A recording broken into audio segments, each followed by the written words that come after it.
Alas 5:10 na, One Western Visayas na. Oh, alas 5:10 na, One Western Visayas na.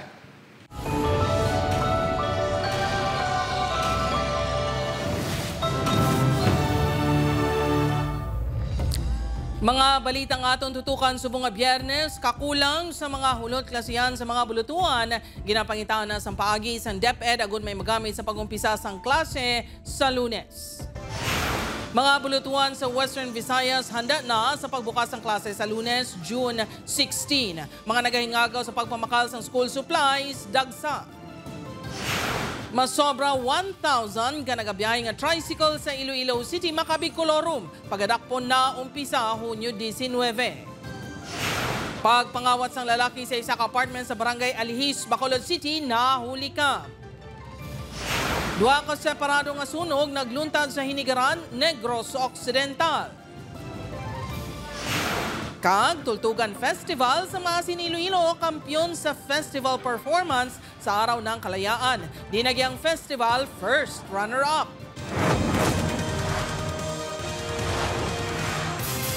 Ini ang GMA Regional TV, One Western Visayas. Mayong hapon, Western Visayas, kag Negros Occidental, mga eskwelahan sa riyon preparado na sa pag-umpisa sang klase sa Lunes. Samtang mga nagabakal sa uniforme kag school supplies sa Iloilo City nagdagsa. Si Zen Kilantang Sasa nakatutok live sa Barangay Lanit, Haro, Iloilo City. Zen?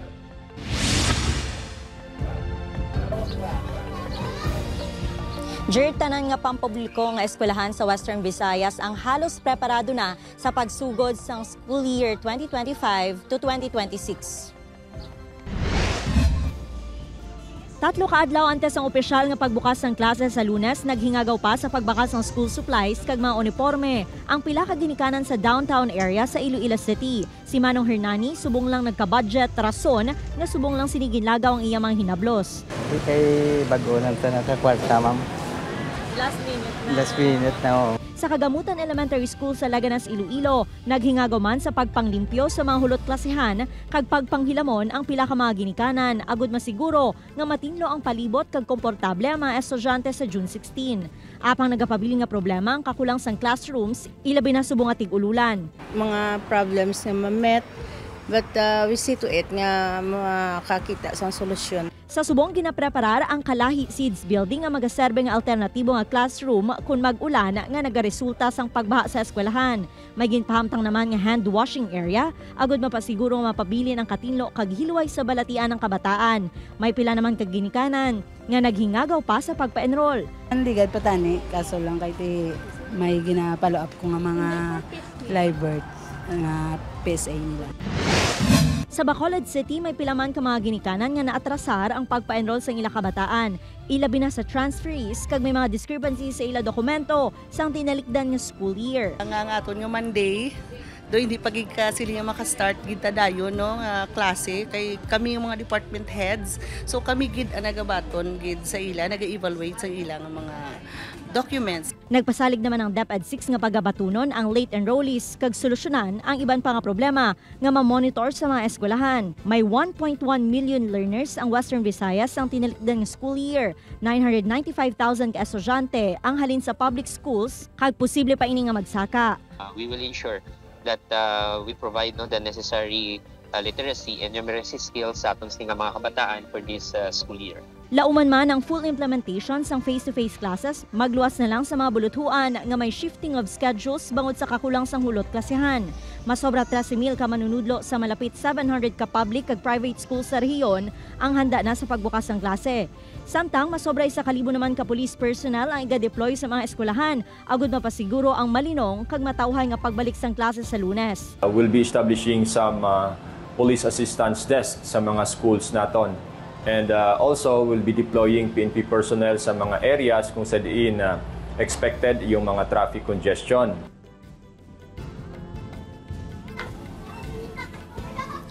Magabulig man ang force multipliers kag barangay officials sa PNP agud mapabilin ang seguridad sa pagbukas ng klase sa Lunes. Madam, again, salamat sa update. Zen Kilantang Sasa. Sa iban pa nga balita, mga nagabiyaheng tricycle sa Iloilo City nga wala na rehistro sa LGU ukon kolorom pandakpon na sang LGU sugod Hunyo 19. Mga driver nagpahayag nga nabudlayan sa pagproseso sa prangkisa. Si John Sala nakatutok. Nagabiyahe sa Mulilone tubtub sa Sunburst Park ang tricycle driver nga si Manong Ramon.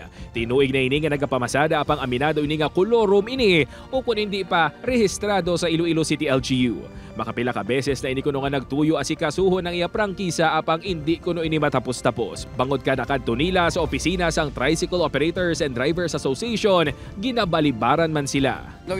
Balibaran na kami lang, wala na kuno, ang ubos na. Suno sa mga tricycle driver luyag Manila nga mangin lehitimo ang ila pagbiyahe. Apang bangod sa kadamuon sang mga requirements ka kinahanglan asikasuhon para magkaprangkisa, mas ginapili na lang kuno nila nga magrisgo sa ila pagbiyahe bilang kolorum. Aminado ang chairman sang Committee on Transportation nga si City Councilor Sedfrey Cabaluna nga kinahanglan gid maghatag sang tion sa pagproseso. Apang bukas kunong i-opisina agud magiya sa mga luyag magparehistro. May mga staff na sila ang evaluate sa mga documents sa aton mga tricycle applicants. Thereafter, they will be referred to the TTMO for the succeeding steps. Yara na sa masobra 1,000 ang mga nakaparehistro nga tricycle drivers sa syudad. Apang may hindi pa magnubo sa 1,000 nga tricycle drivers ang nagabiyahe nga kolorum. Tubtob na lang Hunyo 18 ang paghatag ligwa sa mga kolorum nga makabiyahe. Sugod Hunyo 19, mangdakop na ang Transportation and Traffic Management Office. Para ining sa aton intensification sang enforcement operation, hindi na sila mahulan. Suno kay Councilor Cabaluna, yara pa sa 700 ka slots sa 33 tanan ka mga ruta ang bakante para sa mga luyag magparehistro.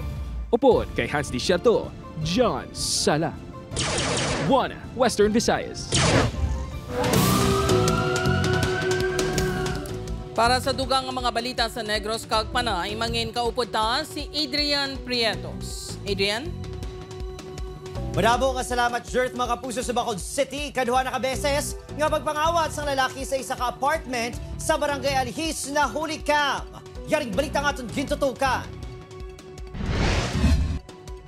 Sa sining CCTV video ang kuha sang June 8, +7 sang aga, makita ang pagsulod sang sining lalaki sa gate sa isang apartment sa Barangay Alhis, Bacolod City.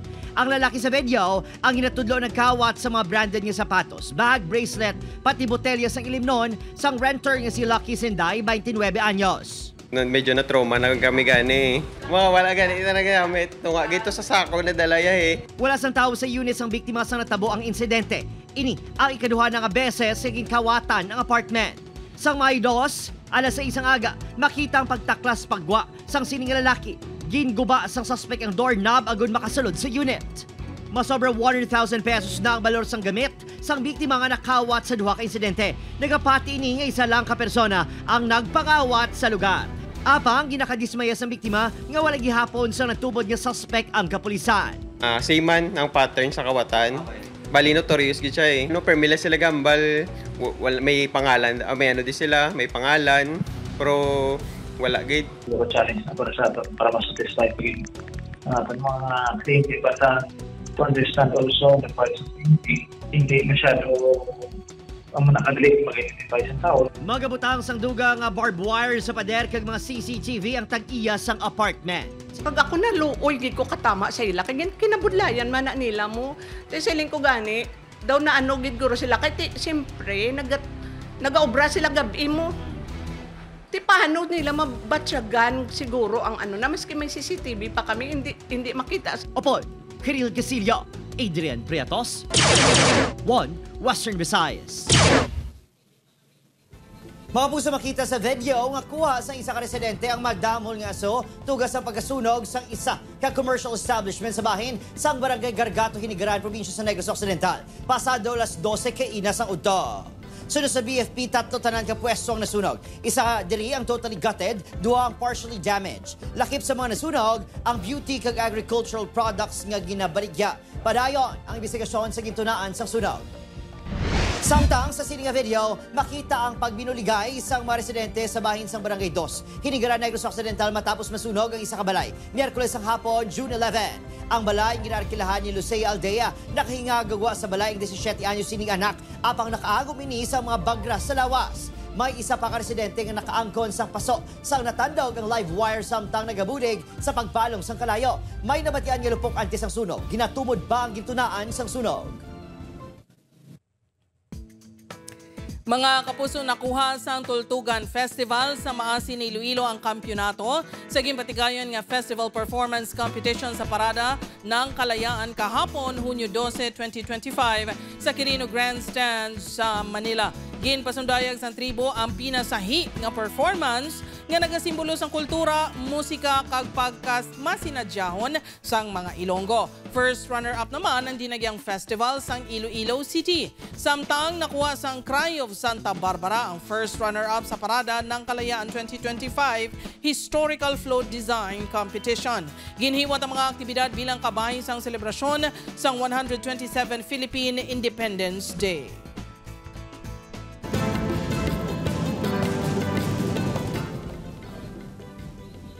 Mga puso at tanga motorista, magpanghanda bangod ginalauman ang liwat nga pagsakas ang presyo sang gatong sa madason nga semana. Base sa datos na gikan sa Department of Energy, ang presyo ng diesel ang posible magsakas ang piso, tugtog piso kag 40 sentimos kada litro. 90 sentimos tugtog piso kag 40 sentimos man ang manginsaka sa kada litro sang gasolina. Samtang kerosene, posible magsaka sang piso, tugtog piso kag 20 sentimos ang litro. Ang adjustment sa presyo sang gatong ay patuman sa June 17.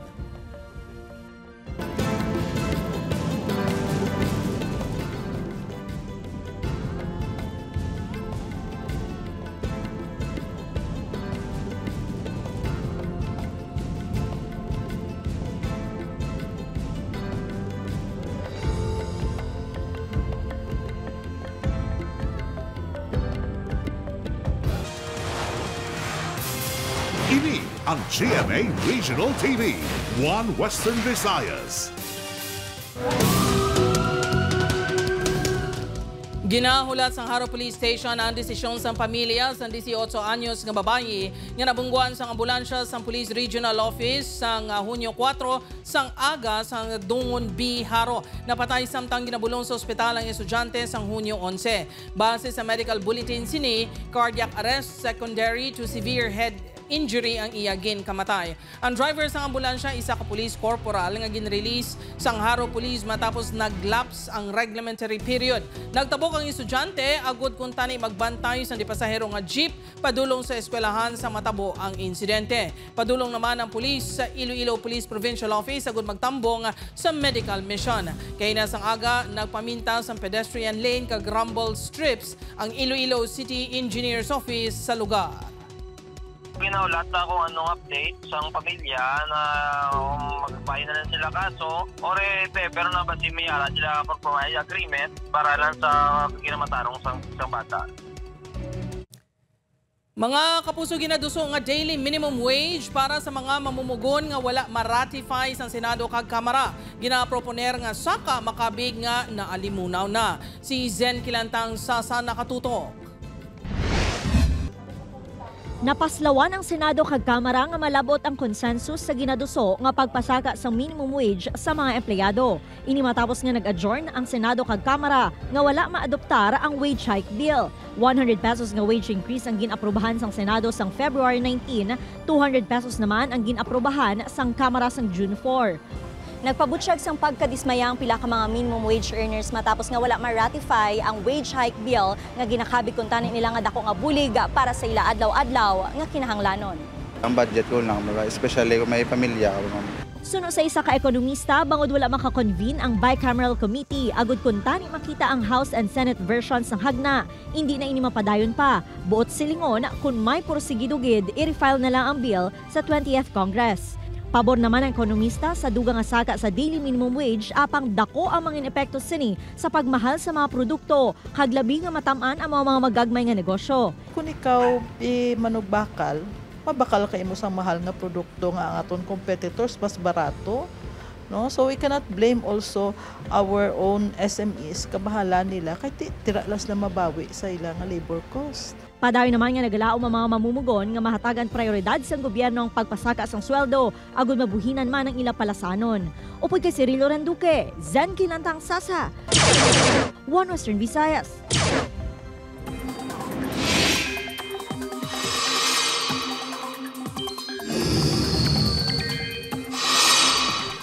Mga pungso, wala na sa direktang epekto sa pungsod ang Bagyo Auring nga nakagawa na sa Paracud Philippine Area of Responsibility. Sino sa pag-asa liwat nga naghina bilang isa ka LPA ang Bagyo Auring nga nagawa sa bar alas 2 sa kagahon. Sa piyak sina posible sa gihapon nga magpaulan ang trough o kung ikusang Bagyo Auring. Subong man ang habagat sa pinakabahin sa Luzon. Easterlies naman ang nagaluntad sa nabiling bahin sang pungsod. Base sa datos sa Metro Weather, lauman ang ulan sa Aklan, Antique, Negros Occidental apang mabuhinan ang pag-ulan pagkagabi. Samtang ginalauman naman ang maayong tiyempo sa pag-umpisa sang klase sa Lunes.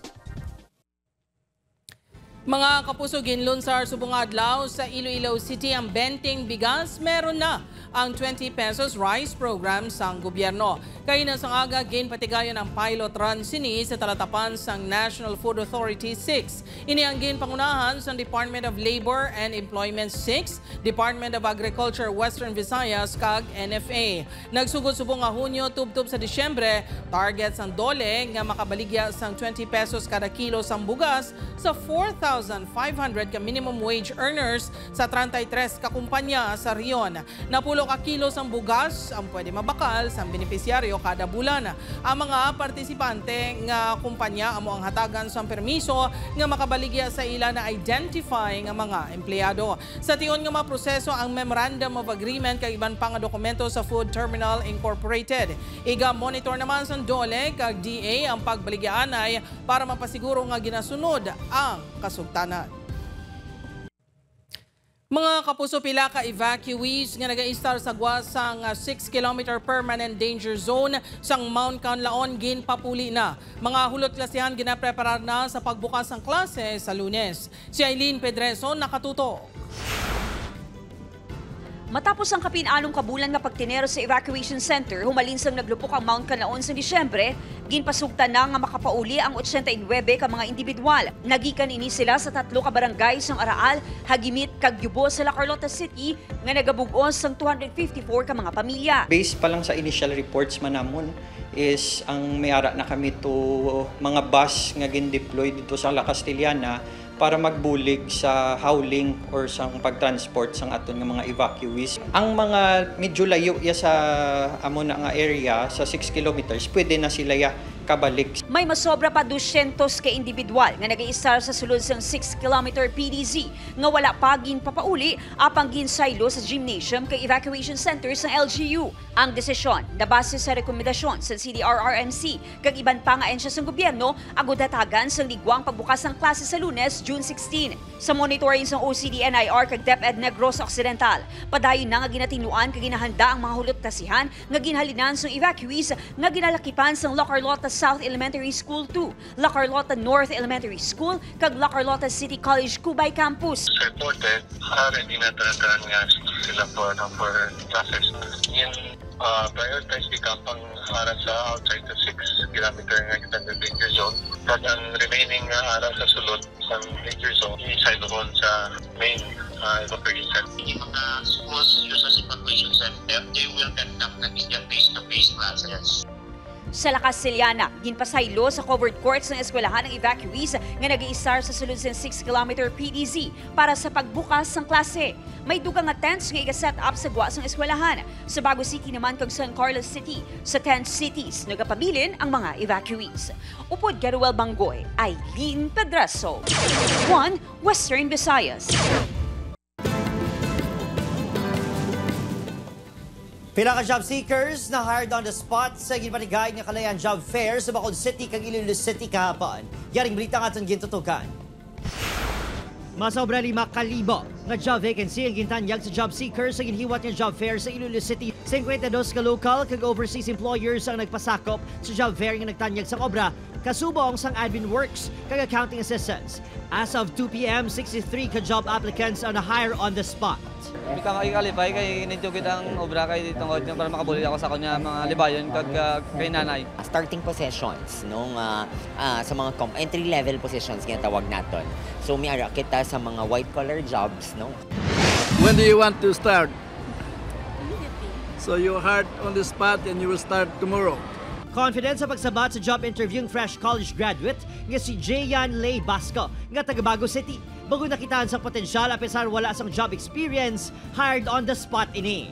Mismo, si Dolo 6 Regional Director Sixto Rodriguez Jr. ang nag-hire sa iya para sa internship program sa gobyerno. I feel very privileged that the RD himself interviewed me, and I feel very humbled by this experience now, given that I'm a first-time job seeker and also a fresh graduate. Ang 24 anyos na si Rose nakabaton man sa job offering sa isa ka BPO company. Nang confident ako magsabat, dis ka na kung English hindi man to tsakto ang grammar. May masobra 2,000 ka aplikante ang nagpasakop sa job fair, kag masobra 70 ang hired on the spot. Pangabay sa $6 sa mga kompanya nga tagaan sa tsansa ang mga pamatanon kag wala sang job experience. To land a job, to have a job means compensation and salary so that they can still help their family and their siblings, and also to uplift the life of their family. To all the employers and agencies who are here participating in our jobs fair, I hope and I encourage that they will hire more applicants. But since this is just a start of their career, they may learn something, and I think there's nothing not to be learned. No? So lahat naman natututunan natin yan. Opo, Kiril Gasilio, Adrian Priatos, 1 Western Visayas.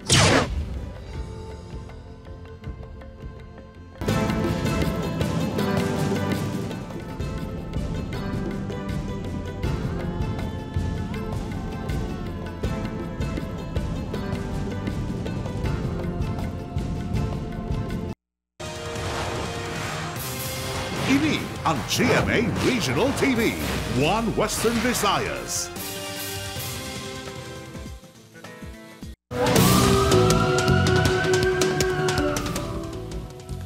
Sa Bacol City, minor de edad patay matapos din gamit nga panagang sang lalaki nga ginparakan sa tiro sa Barangay Banago. Yaring balita nga aton gintutukan. Sa sininga CCTV footage ng kuha sa Purok Langis, Barangay Banago, Bacol City, pasado launa sang agahon June 11. Mabatian ang asod nga lupok sang pusil, gikan sa computer shop. Sang naguntat na ang linupok, nasapuan nga dugoon ng 15 anyos sa CLS JR nga may pila sa tiyan.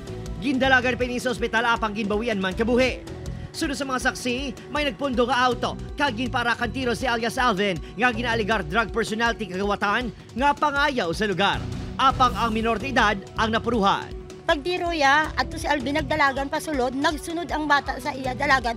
Ang bata, gilpi, ginuyatan sa kamot, ginbutong mo ang ginsagang sang paglupok, 5 kalupok ang lupok. Diri ng bata na igo, amo to nagsinggit ang bata nga agay, amo ng bata. Posible lansihan ay sa droga ang rason sang pagpangtiro sunod sa kapulisan. Sa bata yan, so they know each other. Misunderstanding sa drugs, pero amo na daang base assessment namin. Ang biktima, grade 9 na kuntani sa pagsugod sa klase sa Lunes. Kimbayaan mo sa din sang Alvin mo, si Alvin na lagyan mo to dayon yung pagtapos igo ya. Wala gani namo gani agsasala-sala gani ya. Sino bala ang dapat manabat? Sino manabat, sino sulokton, di ba? Amo lang nang ginapangayon namon. Ang bata, wala na inusinti na ng bata. Padayon pa, ginabulong sa ospital si Alvin nga nakaagom sang pila sa kamot. Ginatumod pa ang suspect sa pagpangtiro nga sunod sa kapulisan, kinalaman ni alias Alvin. Opo, Kiril Gasilio, Adrian Priatos, 1 Western Visayas. 15 ka short films nga nagapakita sa madalom nga pagtuo sa mga Katoliko, ginbida sa mga parokya sa Archdiocese of Haro. Si Kim Salinas nakatuto. Nanginwala ng sang direksyon ng kabuhi isang isa kalalaki matapos napatay ang asawa sini. Sa tunga sang pagtilaw, isa pa kabata ang naging palagyan agon mabalik ang iya pagtuo sa Ginoo kag paglaom sa kabuhi. Ini ang istorya sang pelikula nga ginkilala Best Film sa 5th Haro Archdiocesan Film Festival. Sunod sa direktor sang pelikula nga nagdaugman Best Director, magluwa sa awards. Reward man sa ila ang kahigayunan nga makahatag inspirasyon. Fulfilling man lang nga na-appreciate nila mong stories, especially ang kwan mismo ang ministry namon daw ma-share man namon sa iban. The story naging inspirasyon man for me as the director. Nga biskan permi kami kulang sa set, permi kami kulang sa shooting.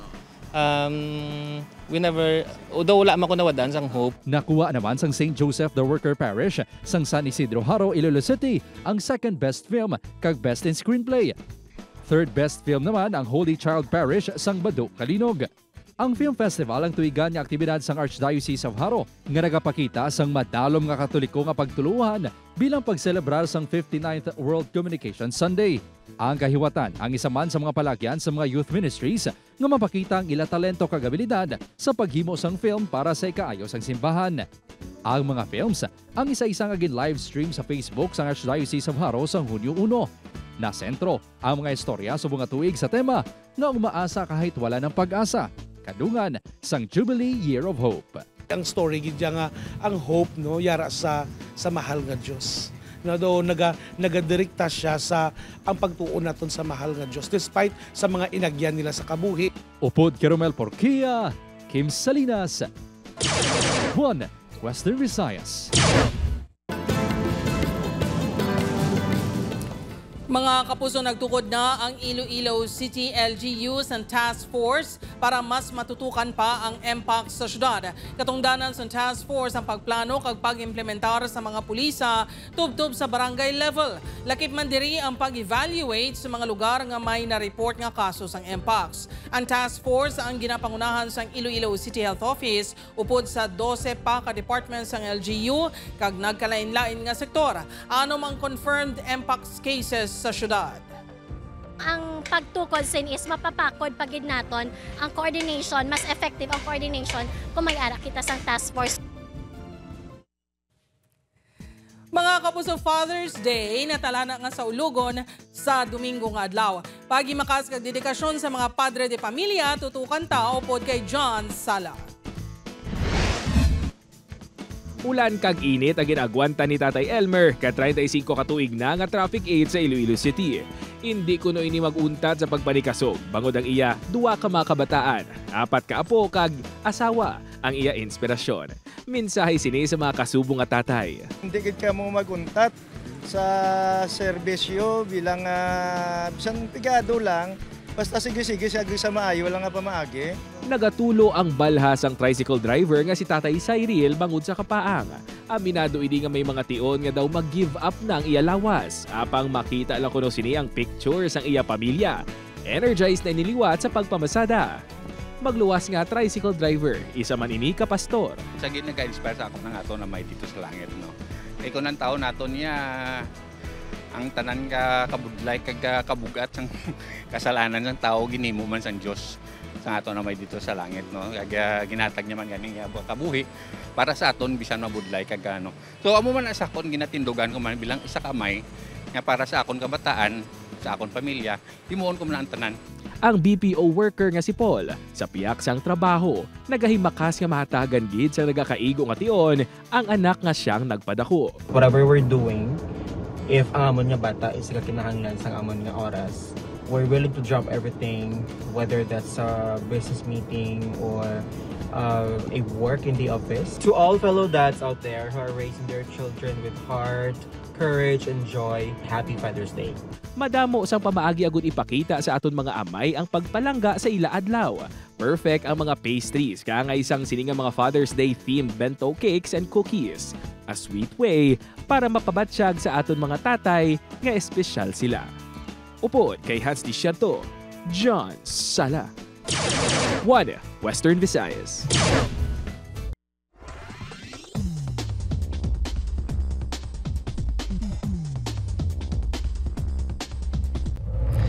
Sa aton mga kapuso diri sa Western Visayas kag Negros Occidental, subong man sa aton mga kapuso abroad, madamo gid nga salamat sa pagtuto. Mag-isa kita kag hibaluon ang mga balita tungod local news matters. Ako si Gertrude Charlatan, ini ang 1 Western Visayas, bugos nga puwersa para sa mas dako nga misyon kag mas masangkad nga pagserbisyo sa pungsod.